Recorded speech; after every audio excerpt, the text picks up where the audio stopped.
How much do I need to retire? What's the magic number I need to get to in order to ensure the success of my plan, where I'll be able to enjoy retirement without financial worry?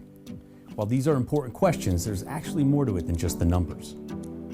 In addition to being financially prepared, you also want to make sure you're mentally and emotionally prepared for retirement. So how can you do that? What steps can you take to make sure you're fully ready for your post-work life? Stay tuned to find out.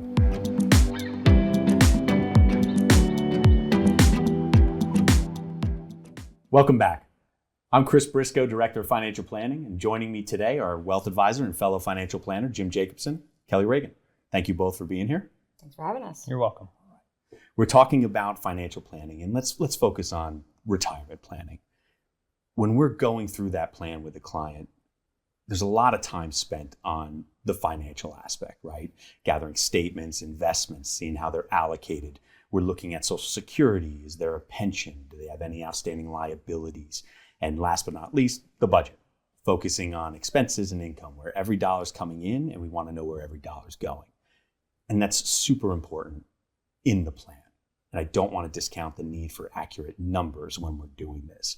But today I want to focus more on the non-financial aspect of planning, right? Because truth be told, in the beginning of a conversation, clients are not really as prepared emotionally, mentally as they are financially.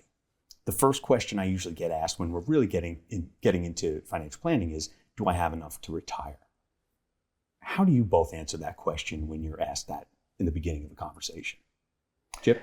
I'll often ask the question in reverse. I'll say, well, yes, I think we're going to go through the plan and we're going to determine that you do have enough. My question to you would be, what are you going to do Monday morning when you wake up? What is your sense of purpose? What are you wanting to do? Let's talk about what retirement's going to look like. We will engage with the dollars, of course, and by the time we've had this conversation, we know whether we should be considering retirement or not. So I think it's really important for clients to begin that shift then mentally and emotionally into, what am I going to do Monday morning? Mm-hmm. Kelly?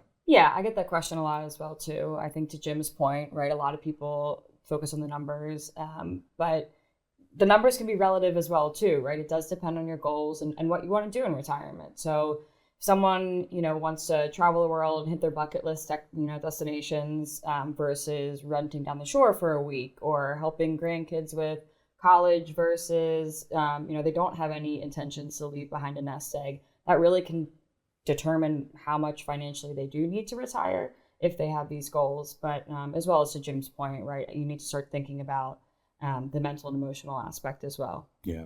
When you're going through that process, right, and you're asking the questions, what do you do or what do you say to a client to get them thinking about retiring? Yeah, I like to have them picture yourself in retirement. What does that look like? Who are you with? Is that, is your spouse retiring as well too? So start to think about, yourself in retirement. What are you not doing now that you would like to do then? And I think that'll help, them have a vision of maybe some goals that we haven't included in the plan. Mm-hmm. And picking up on that, I'll often ask clients, in addition to what is your sense of purpose, maybe before you retire, rehearse retiring a little bit. Think about, what am I going to do? And then go do those things. If you're picking up a new hobby, go tinker with it. Maybe it's a hobby you like. Maybe it's a hobby you turn out not to like. If it's a place you're going to go visit it through the website. Do some pre-retirement practice and find the channels and the energy flows that you want to go after. And then when retirement hits, now you know what you can do. That sense of purpose is there. You've got maybe, as you said, a bucket list you can start tying right into. And don't feel obligated to go back to work. I see this often. A month or 2 months in, somebody says, do I need to go back to work? No, not financially. I don't know about emotionally, though. So don't feel obligated to go back to work. It's odd because you spend all this time working, years and years, to get to this point, to get to retirement, to have that free time. I know I want to retire. I can't wait to retire. But at the same time, it's scary. It's scary getting to that point and saying, what am I going to do now? And you talked about pre-retirement. What other pieces of advice can you give to clients? So I'll often ask them the question, what is your purpose? What are you doing Monday morning? Have you done some pre-retirement? And I'll tell them, don't feel obligated to go back to work. Almost on the opposite of that is also don't overcommit. Don't You might have all those things you want to do. I know I'm hardwired to do 100 things at once, and then I get myself way overcommitted, and now I'm in trouble. So I will say, find a sense of purpose, do that pre-work, don't overcommit. Ease your way into it. Monday morning, that first Monday morning, maybe you wake up and you just have a cup of coffee and you listen to the birds and you read a book. But by that second or third Monday morning, you're engaging but not overcommitting. And you'll find quite often by year 2 or 3 of retirement, you are doing so much that you don't know how you had time to work. That's a fantastic retirement. Kelly? Yeah, I think also too, starting those conversations to Jim's point of pre-retiring, especially with your financial advisor too, if there's something that you're worried about, you're worried if you have a healthcare event, what does that look like in your plan? Or, you want to leave, a nest egg to someone. Those are important things to communicate as well too, what you're worried about emotionally, because that does factor into the plan. It is unnatural for clients to have income coming in and then all of a sudden they retire and the spigot's turned off, right? So, just working with us to encourage it. It's going to be okay. We planned for this, but also, be honest with us of how you're feeling, because that'll help us as well too. And be patient with retiring, right? Take your time, ease into it, because like we said, it's a big change. Right.